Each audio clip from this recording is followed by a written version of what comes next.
হে আমার প্রিয়তমা, তুমি আমার জীবনে আসার পর প্রতিটি দিন যেন নতুন করে লেখা এক অনুভূতির নাম হয়ে গেছে। আগে জীবন ছিল শুধুই সময়ের চলাচল, কিন্তু এখন প্রতিটি মুহূর্ত তোমার স্মৃতিতে ভিজে থাকা এক নীরব কবিতা। তুমি আমার সেই আলো যা না দেখালেও অনুভব করা যায়, ঠিক হৃদয়ের গভীরে থাকা কোনো প্রশান্ত স্পর্শের মতো।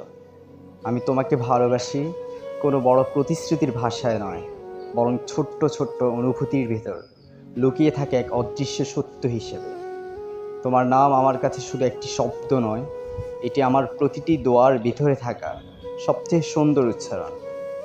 কখনো কখনো মনে হয় আমি তোমাকে বুঝাতে পারি না কতটা গভীরভাবে তুমি আমার চিন্তায় মিশে আছো।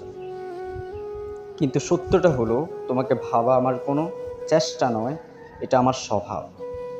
তুমি আমার ভোরের প্রথম চিন্তা আর রাতের শেষ নিঃশব্দ অনুভব। পৃথিবী যতই বদলাক, মানুষ যতই দূরে যাক, আমি চাই তোমার জন্য আমার এই অনুভূতি একইভাবে স্থির থাকুক, শান্ত, গভীর আর অটুট।